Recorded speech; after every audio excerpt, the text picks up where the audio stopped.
من شر الوسواس الخنس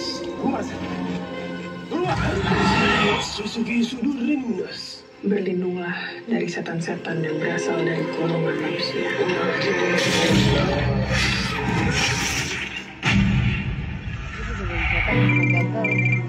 Ya bang? Garo, kau besok ke rumah sakit jiwa, kau wawancara Ningrum. Dia tersangka kasus pembunuhan satu keluarga. Kenapa Ningrum ditahan di sini dong?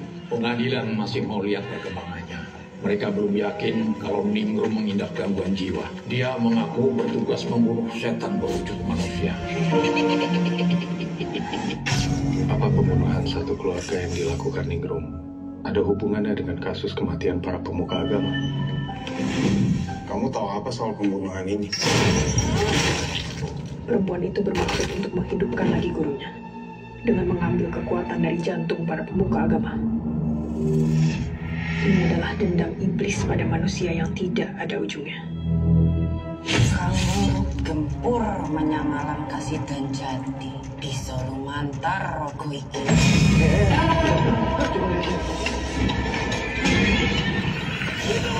Bantu saya. Saya tahu perempuan itu sudah ada di sini. Saya tidak bisa melawan dia tanpa senjata saya. Sepanjang hidup saya bertugas untuk membunuh iblis yang ingin masuk ke alam ini. Kita semua akan mati kalau kamu tidak menyelamatkan gadis itu.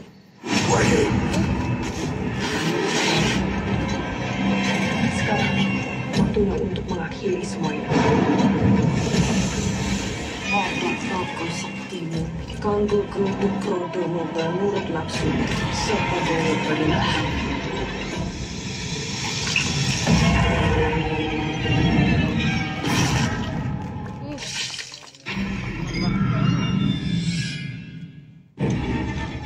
من شر الوسواس الخنس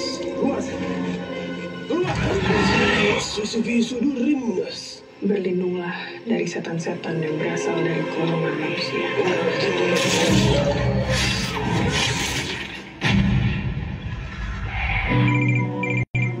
Ya bang? Garo, kau besok ke rumah sakit jiwa, kau wawancara Ningrum. Dia tersangka kasus pembunuhan satu keluarga. Kenapa Ningrum ditahan di sini dong? Pengadilan masih mau lihat perkembangannya. Mereka belum yakin kalau Ningrum mengidap gangguan jiwa. Dia mengaku bertugas membunuh setan berwujud manusia. Apa pembunuhan satu keluarga yang dilakukan Ningrum ada hubungannya dengan kasus kematian para pemuka agama? Kamu tahu apa soal pembunuhan ini? Perempuan itu bermaksud untuk menghidupkan lagi gurunya dengan mengambil kekuatan dari jantung para pemuka agama. Ini adalah dendam iblis pada manusia yang tidak ada ujungnya. Kamu gempur menyamalan kasih dan jati di Solumantar rogo iki.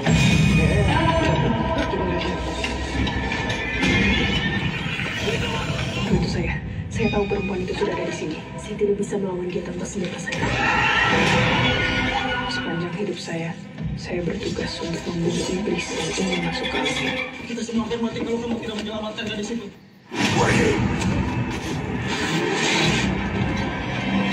Sekarang, waktunya untuk mengakhiri semua ini. Wadah rogo saktimu, kanggo keruduk krodomu menurut nafsu, sepadanya berendah.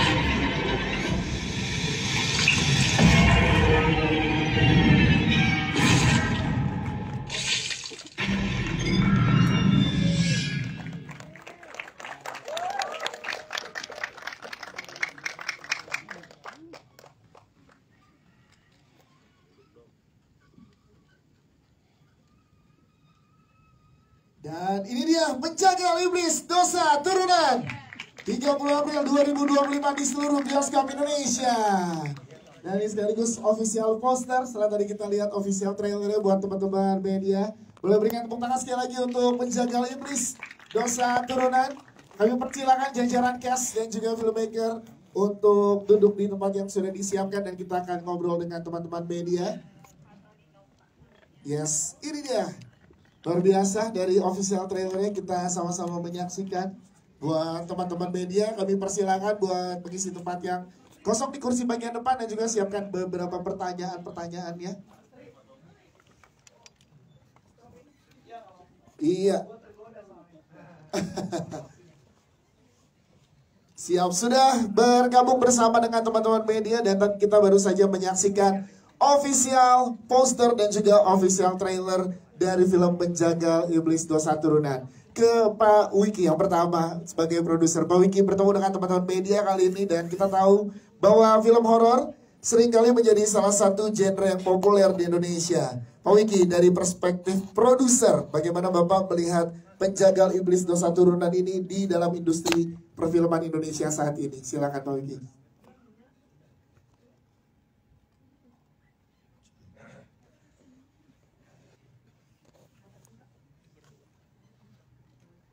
Oke.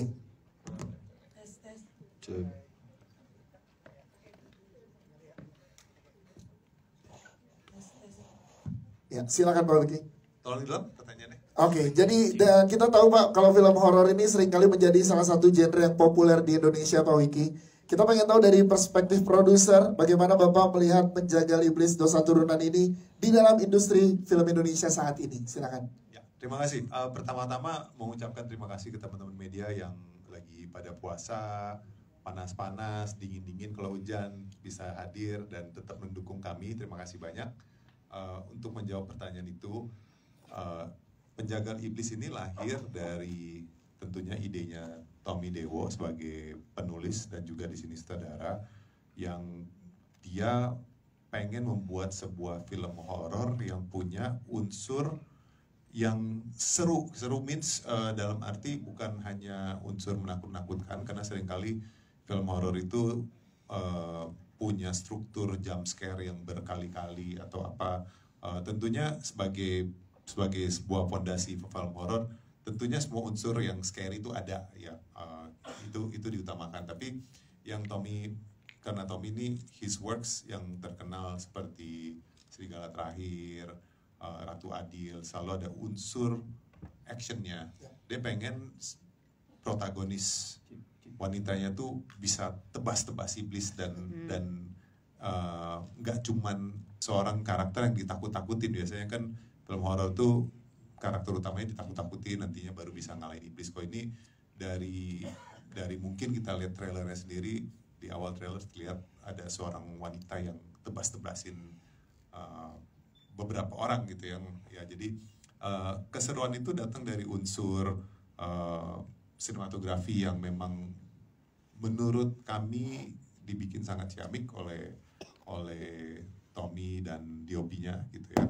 Dan unsur bahwa ini fun, entertaining dalam konteks gila, karena yang dihadapin itu adalah iblis gitu, itu yang sebenarnya yang dicari. Jadi sebuah film yang punya energi sangat kuat untuk penonton ya ikutin aja roller coaster ride yang nah dari perspektifnya memang yang mau dibikin sesuatu yang sedikit berbeda, di mana unsur ada unsur slashingnya, ada unsur rumah sakit jiwa yang nanti digambarin di film gitu. Itu ada hal-hal yang mungkin sedikit beda dari layaknya film horor.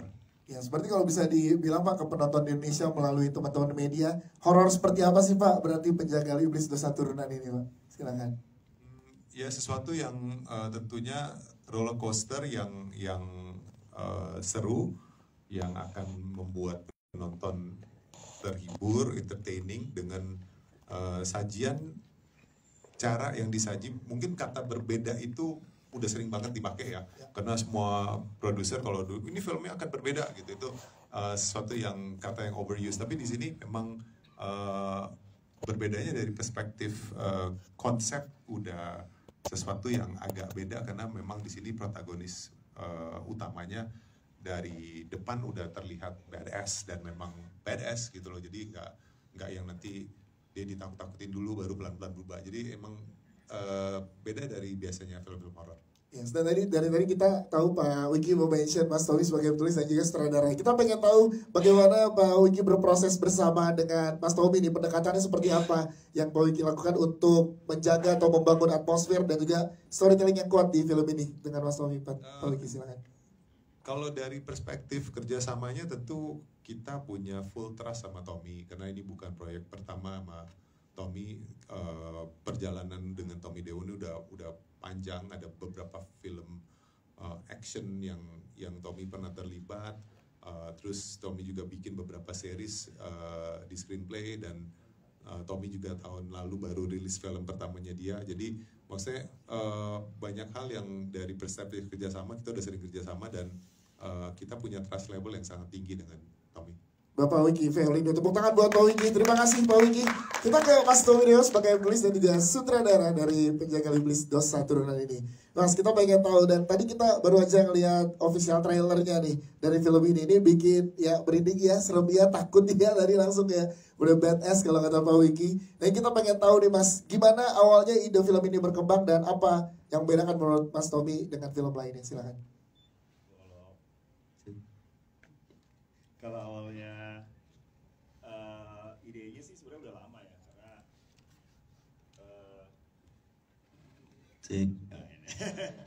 karena kalau dari idenya sih sebenarnya udah lama ya, berawal dari kegelisahan pasti kan, lihat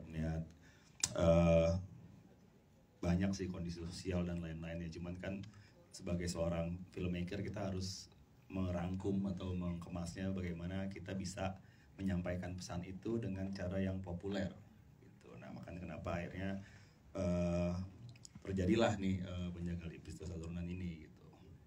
Itu sih. Kalau judulnya boleh di-spill ke teman-teman media, kenapa judulnya Penjagal Iblis Dosa Turunan? Apa yang ingin disampaikan sebenarnya dari Mas Tommy ke penonton? Penjagal Iblis sebenarnya kan, iblis kan satu entity ya yang sebenarnya dia selalu mengancam secara diam-diam gitu kehidupan manusia gitu ya. Beda sama setan kan kayak ada wujudnya, ada apanya. Iblis ini kan lebih kayak force of nature yang memang mau merusak gitu. Nah, kenapa akhirnya judulnya jadi Penjagal Iblis gitu. Nah, setan-setan inilah yang sebenarnya memanipulasi nih. Mereka berskim apa supaya si iblis ini bisa bangkit lagi di kehidupan manusia gitu. Sebenarnya mau ngomongin itu gitu. Sebenarnya sih ya balik lagi sama seperti apa yang sedang kita alami sebenarnya, kayak gimana ya, kayak ada satu kekuatan yang mereka punya kepentingan tertentu, tapi mereka berkomplot nih untuk membangkitkan itu gitu. Nah, kebetulan si karakternya ini adalah seorang yang akan menggagalkan itu tuh, berusaha menggagalkan itu, apakah berhasil atau enggak. Nah, berarti kita pengen tahu juga Mas Tommy, bagaimana riset yang dilakukan Mas untuk Penjagal Iblis Dosa Turunan ini, Mas Tommy? Risetnya sih sebenarnya karena kita harus merangkum ini dalam dalam satu kemasan gitu ya. Jadi kita pakai unsur-unsur yang sebenarnya ada di masyarakat Indonesia sekarang sih. Maksudnya kayak ada folklornya juga, ada kita ngambil beberapa unsur-unsur unik ya yang biasa kita lihat gitu di Indonesia supaya bisa diramu untuk jadi cerita ini. Ya, sebelum ke jajaran cast, terakhir mungkin ke Mas Tommy sebagai sutradara, kita lihat ensemble cast luar biasa di sini Mas, kanan kiri. Banget. Nah, ini boleh diceritakan bagaimana proses terbentuknya ini ensemble cast yang luar biasa ini Mas? Sebenarnya ensemble cast ini tuh luar biasa banget ya, mereka dedikasinya sama filmnya oke banget, apalagi Satin, ini film horor pertamanya. Tepuk tangan dong. Wow. Maksudnya secara level of emotionnya dia bisa ngasih banyak di film ini, dan yang surprisingly sih kita semua kagum sama dedikasinya dia untuk bisa jadi seorang yang badass kelihatannya di layar tuh. Kalau lihat aslinya kan kayak ini totalitas yang diberikan ini sangat luar biasa. Begitupun dengan case yang lain ya Mas Tommy ya. Tentunya. Siap. Terima kasih. Tepuk tangan untuk Mas Tommy Dewo. Thank you. Berarti langsung kita ke Satin. Kita pengen tahu ke Satin Zaneta. Film ini Penjagal Iblis Dosa Turunan, seperti yang tadi di-mention sutradara kita, ini adalah film horor pertama kamu. Nah, ini gimana? Boleh tahu persiapannya ketika kamu dipercaya untuk di karakter ini? Silahkan Satin. Sebelumnya halo semuanya, terima kasih sudah datang dan menyempatkan waktunya. Jadi waktu awalnya ya gimana? Sebenarnya agak bingung karena pas pertama kali dapat sinopsisnya adalah ini ada actionnya yang dimana belum pernah melakukan koreo yang benar-benar segitu kompleksnya untuk sebuah film. Terus pas baca juga horor, terus kayak aku aku bisa kah gitu. Cuman benar-benar tertarik karena this is something new for me. Jadi aku kayak let's just do it, hope for the best gitu sih. Dan dapat apresiasi yang luar biasa tadi dari sutradara, berarti puas ya kamu dalam prosesnya ya. Alhamdulillah puas, semoga penontonnya juga puas dan suka. Yes, dan kita kulik karakter Ningrum berarti di sini. Karakternya seperti apa dan apa yang membuat karakter ini spesial menurut Satin? Silakan. Sebenarnya gambaran seorang wanita bisa menyelamatkan let's say banyak orang dari suatu kegelapan tuh menurut aku a whole new thing for me. Karena benar kata Pak Wiki, biasanya kalau film horor tuh ditakut-takutin kayak gitu. Di sini saya sebagai Ningrum mungkin sebagai gambaran orang terpilih yang bisa melindungi banyak orang dari keseraman atau iblis-iblis ini. Bukan pressure ya, more like challenge for me, gimana caranya, karena aku benar-benar from zero belajar semua koreonya dan juga gimana biar terlihat tegar dan badass seperti Pak Tommy mau visinya. Jadi kompleks sih karena layernya banyak gitu loh. Jadi ya itu sih menarik. I can't say much karena menurut aku this is very very new for me. Yes, tapi menariknya kita pengen tahu juga support system yang kamu terima selama berproses mendalami karakter ini, terutama bagian koreo ini ada support dari bokap kah? Boleh ceritakan? Tentunya. Katanya ada intens latihan 3 bulan.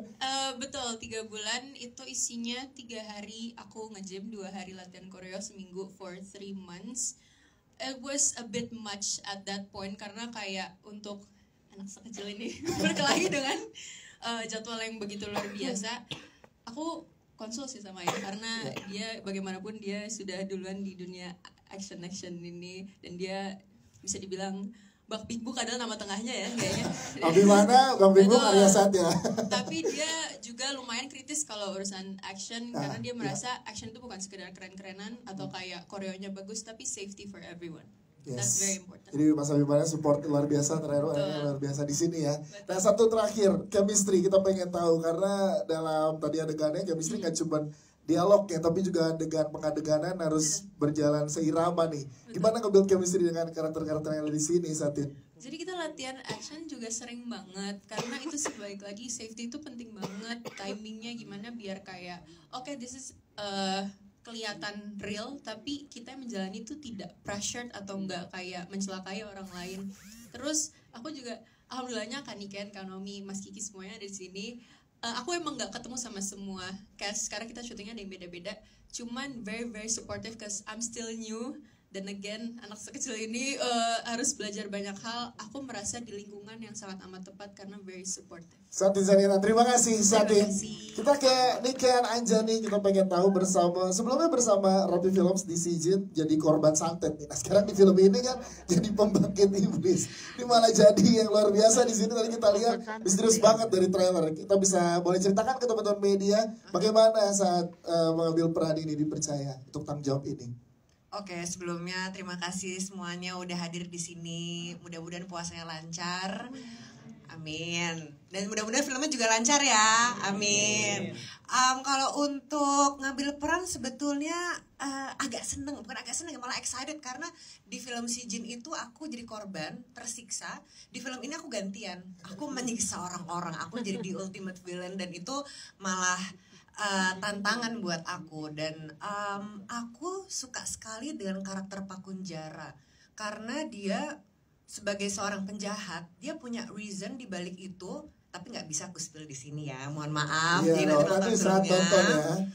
Cuman dia nggak sekedar jahat, nggak sekedar jadi penyihir misalkan, tapi emang dia punya alasan khusus kenapa dia berniat untuk membangkitkan Eyang Guru dengan cara mengambil-ngambil jantung dari para manusia-manusia itu, dan tentunya akan menjadi ancaman bagi Ningrum dan juga manusia-manusia lainnya. Berarti berapa lama riset untuk karakter ini? Niken Anjani silakan. Wow, sebenarnya risetnya agak lama dan cukup kompleks juga karena untuk jadi Pak Kunjara tuh aku harus belajar bahasa Jawa kuno. Terima kasih untuk Mas Tommy Dewo atas semua masukan-masukannya. Jadi ya mudah-mudahan bahasa Jawa kunonya bisa terselesaikan dengan baik karena aku cukup panik. Tapi ya senang banget karena di film ini aku belajar banyak hal Kayak tadi contohnya bahasa Jawa kuno, ada adegan action juga, ada special effect, pokoknya seru banget deh. Kayak tadi kita lihat di trailer juga mantra juga ada dikasih tahu di situ, karena itu juga berprosesnya gimana untuk melafalkan atau menghafalkan. Nah, karena itu mantranya mantra beneran ya, emang mantra Jawa kuno bener. Jadi aku berusaha untuk tahu artinya kata per kata. Baru abis itu aku lafalin dengan bahasa Jawa kuno. Jadi aku harus tahu artinya dulu, kata per kata, bukan kalimat. Niken Anjani, terima kasih Niken Anjani. Selanjutnya kita juga ada Mas Edward Manalu. Yes, di pojok sebelah kiri kita pengen tanya karakternya seorang ustadz di sini yang juga melakukan ruqyah. Mas Edward, boleh ceritakan latar belakang ustadz ini seperti apa dan gimana pendalamannya? Silakan. Sama seperti teman-teman, saya mau ngucapin terima kasih buat teman-teman yang sudah hadir di sini. Baik, karakter Ustadz ini sebenarnya mempunyai latar belakang yang sangat menarik ya, karena memang mempunyai lapisan-lapisan di dalam kehidupannya, karena memang bagaimana dia bisa meruqyah orang sedangkan dia belum lama jadi Ustadz dan jadi memang mempunyai muatan dan lapisan yang berlapis, dan di sini juga bisa menjadi twist di dalam cerita gitu. Gimana berproses bersama dengan teman-teman yang ada di sini? Wah, menarik sekali, apalagi nggak sembarangan untuk menjadi ustadz dan bercandaan teman-teman kayak Mas Kiki gitu, kayak ini ustadz benar-benar paham agama atau jangan-jangan.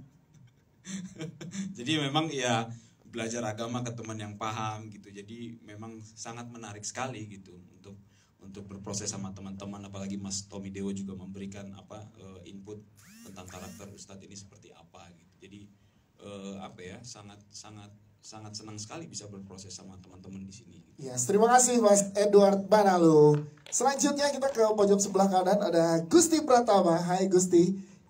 Yes, Gusti sudah hadir juga bersama dengan di sini. Kita pengen tahu karakter polisi yang ada di sini seperti apa sih karakter yang kamu perankan? Boleh dijelaskan lagi ke teman-teman media, Gus. Silakan. Selamat sore teman-teman semua di sini. Terima kasih sudah hadir. Ya, saya Gusti Pratama di sini berperan sebagai Aryo. Karakternya ini polisi. Jadi Aryo ini kebetulan sahabatan sama Daru. Daru itu yang diperankan oleh Martinolio. Iya, Martinolio. Jadi aku tuh sama Daru sebenarnya punya dinamika hubungan yang menarik sih gitu, karena Aryo ini adalah karakter yang sangat logis gitu kan, dan semua itu harus dibuktikan sama fakta gitu kan. Sampai akhirnya berteman dengan Daru ini dia itu karakter yang terbuka sama hal-hal yang berbau supernatural gitu kan. Dan ya jadi kita tuh selalu ada saling menguntungkan satu sama lain lah, yang jadi Daru ini wartawan, Aryo ini polisi. Jadi kalau misalnya ada kasus apa, Aryo langsung kasih ke Daru. Yes. Gusti, gimana ngobrol sama Mas Tommy untuk karakter kamu menemukan visi dari karakter yang kamu perankan? Silakan. Banyak ini sih. Ini kebetulan juga ini project film pertamaku. Wow, jadi terima kasih buat Gusti, Bang Tommy dan Bang Wiki dan screenplay juga udah percaya sama aku gitu. Jadi awal memang banyak ngobrol tektokan, Bang Tommy gimana nih visionnya terhadap karakter Aryo ini gitu, dan preferensinya apa sih gitu, dan banyak banget akhirnya sampai menemukanlah karakter Aryo ini nanti yang akan bisa ditonton 30 April nanti. Siap, terima kasih Gusti. Selanjutnya kita punya Naomi Christie juga yang juga sudah bersama dengan kita, dan ini adalah horor pertama juga untuk Naomi Christie. Nah, bagaimana proses berada di proyek ini bersama dengan teman-teman? Silakan Naomi. Pertama-tama, selamat pagi semuanya. Pagi. Jam-jam nanggung kan, biar semangat puasanya. Betul, di sini proyek horor pertama aku juga. Makasih Pak Tommy, makasih Pak Wiki dan teman-teman screenplay. Pertama kali pasti tawarin, aku sangat tertarik ya langsung karena tahu ini adalah film horor, namun ada unsur action dan ada teka-tekinya kan di sini.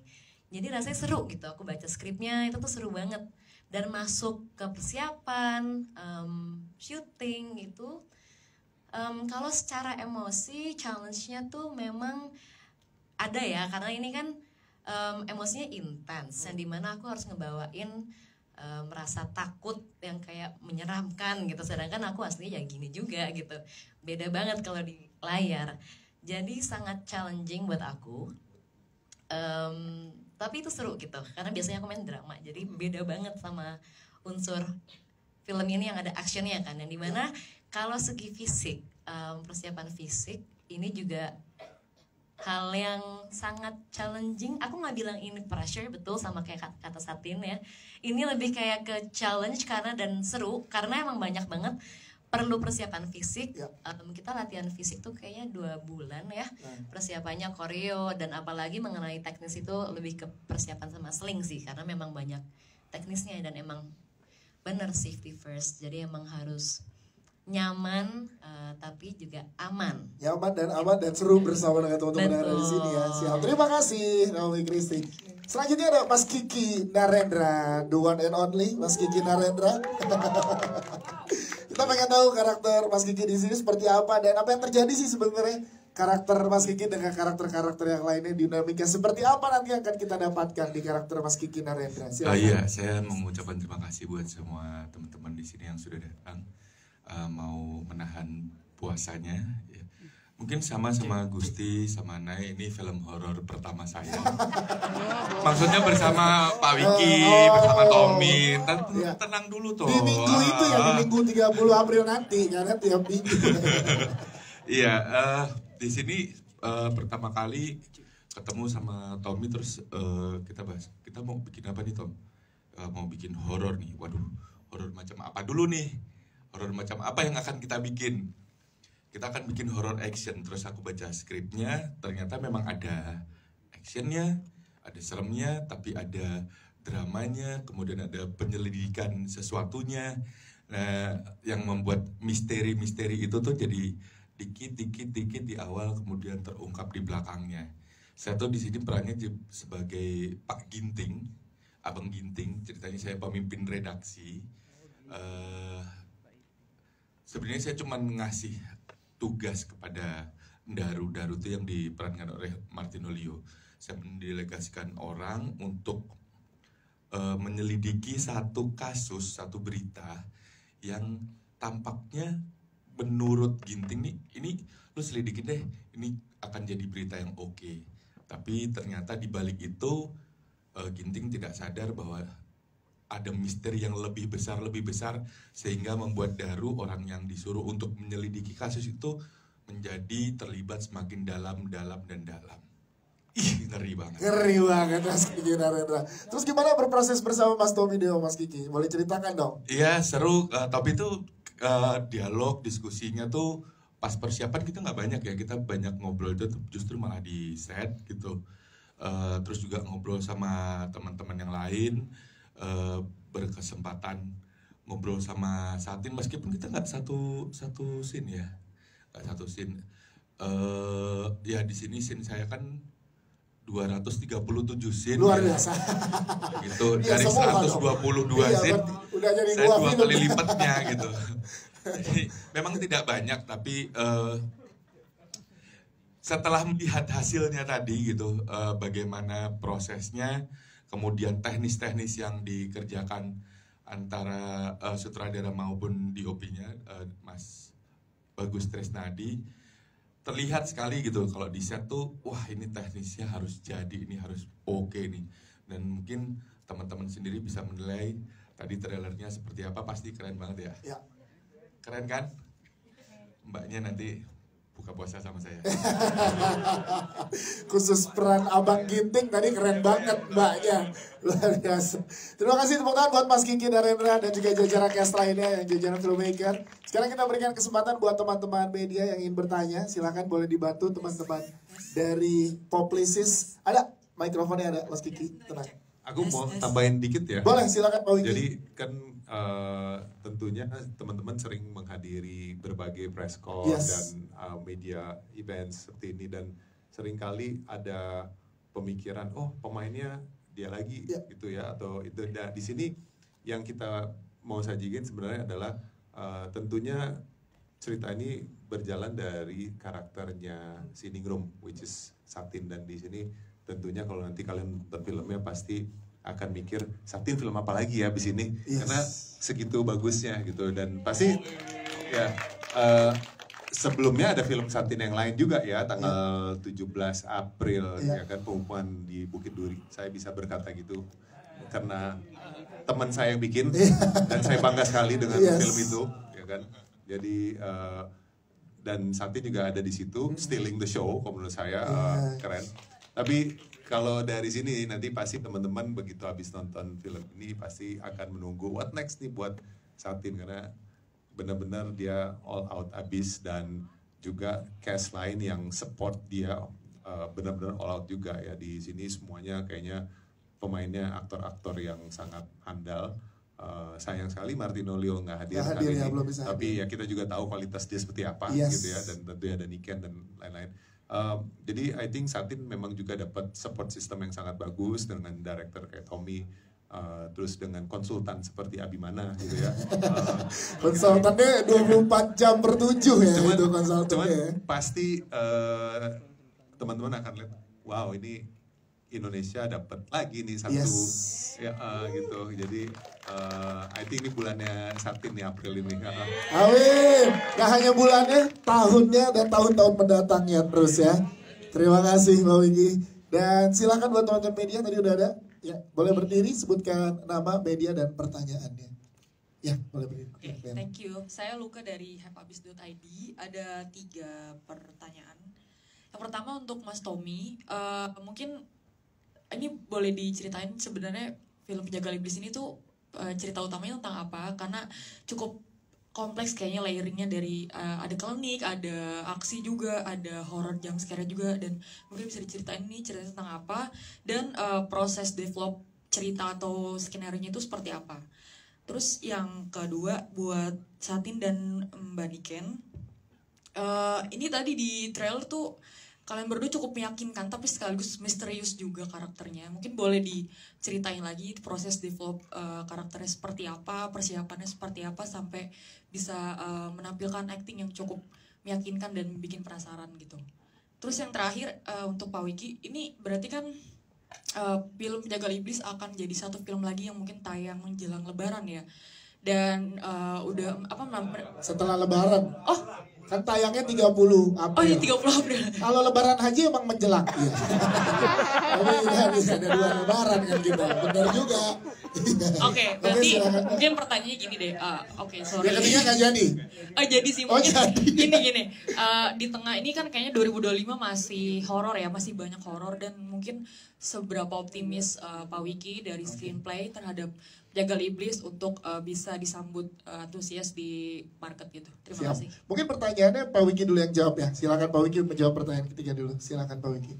Ya, kalau masalah horor, kita tahu bahwa tren di Indonesia udah bertahun-tahun film horor itu adalah top 3 genre yang selalu ada di puncak box office gitu ya. Jadi tentunya penonton film Indonesia tuh suka dengan genre horor ya.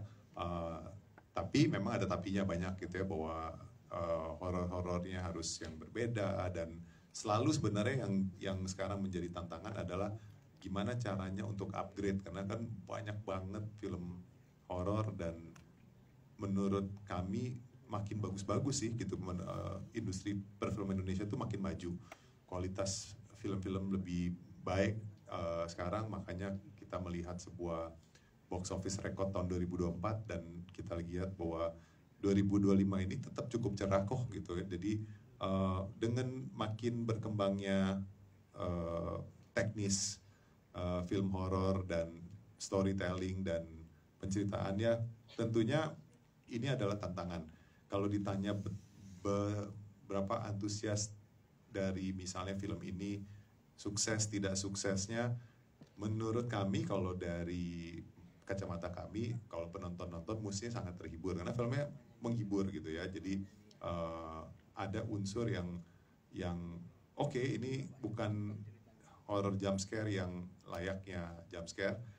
Tentunya aspek-aspek itu ada, tapi itu bukan jadi fokus kami, karena memang entertainment value-nya lebih penting.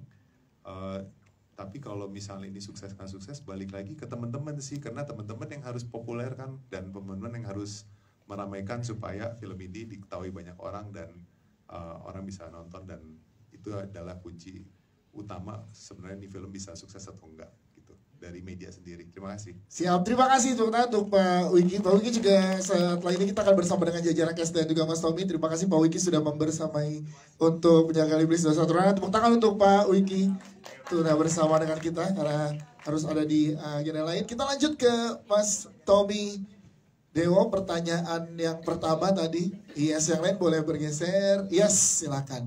Oke. Mas Tommy dulu boleh menjawab. Silakan.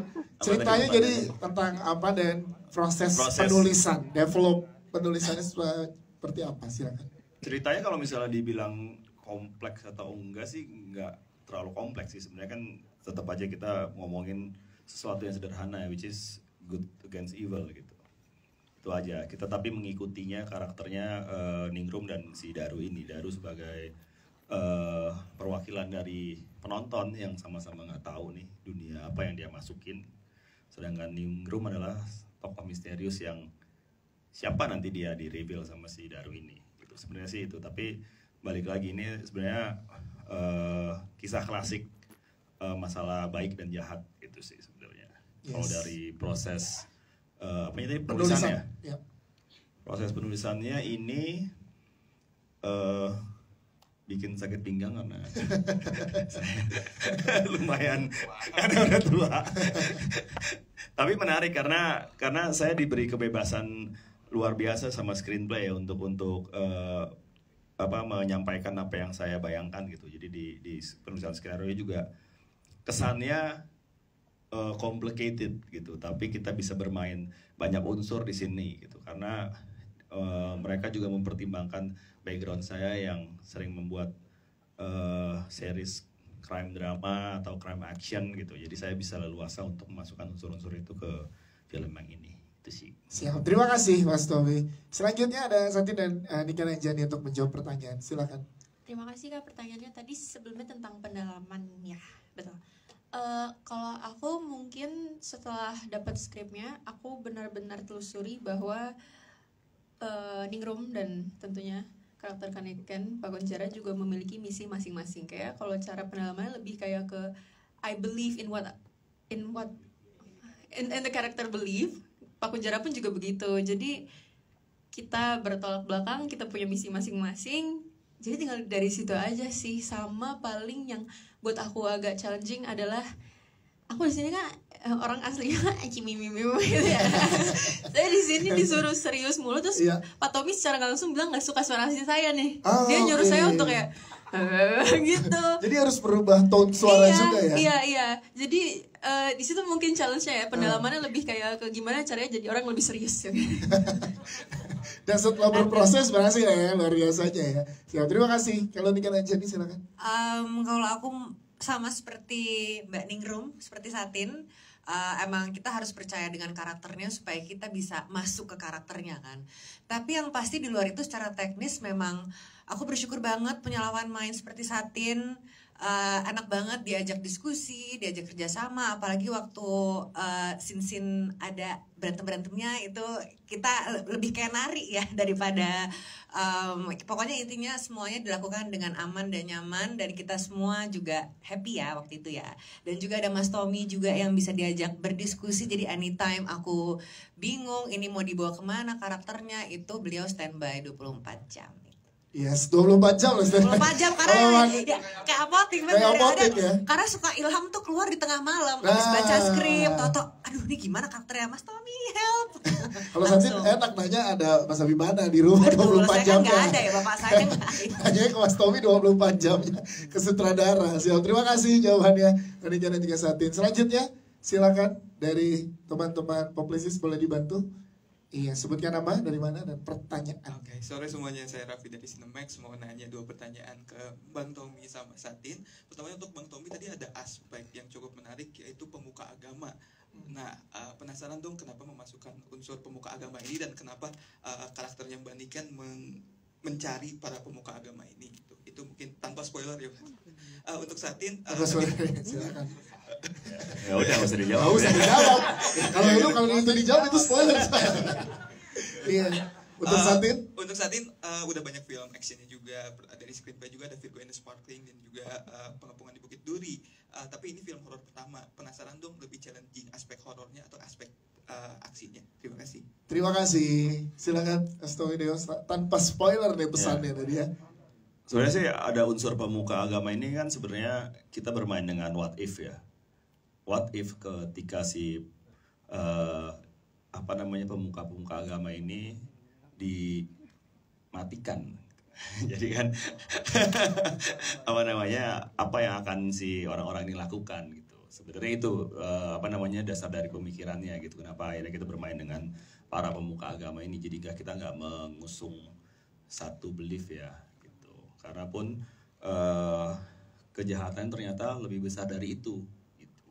Oke. Gitu sih. Kayaknya cukup di situ ya kalau nggak antara kagas. Kita jangan di situ. Kenapa titit? Gitu. Nah nanti ya kenapa nanti saat special screening dan gala premier kita ketemu lagi setelah menonton. Satin silakan. Terima kasih pertanyaannya Kak. Sebenarnya karena keduanya nggak call action. Mungkin di dua film sebelumnya itu aku tidak terlalu banyak ya. Horror something new, challenging, but for me the action is next level karena hampir semua stunt yang berbentuk koreografi aku melakukannya sendiri kecuali yang membutuhkan skill-skill serius karena untuk alasan safety.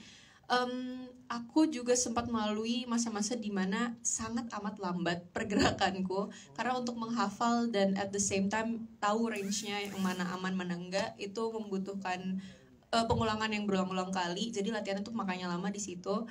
Jadi I would say kayaknya the action part is very challenging and fun. Yes, itu dia. Terima kasih Satin. Thank you. Ada lagi? Silakan teman-teman media boleh dibantu oleh teman-teman dari Publicis. Silakan boleh angkat tangannya. Pak Yan, boleh Pak Yan. Silakan Pak Yan. Iya. Makasih. Makasih. Ya. Namaku Yan dari Demi Film. Ya. Sebetulnya akan nyambung dengan pertanyaan tadi, Pak, tentang pemuka agama. Dari trailer yang saya lihat ada ustadz, tapi juga ada tanda salib, ada mungkin pendeta atau pastor dalam pemuka agama yang diambil jantungnya oleh Niken, oleh pemeran Niken gitu ya. Itu pertanyaan saya yang Pakun pertama ya. Jara. Ya, Pakun Jara. Iya. Ya, jadi agama mana yang dibunuh-bunuhin dalam film ini? Itu pertanyaan untuk Tommy. Untuk ini Satin. dari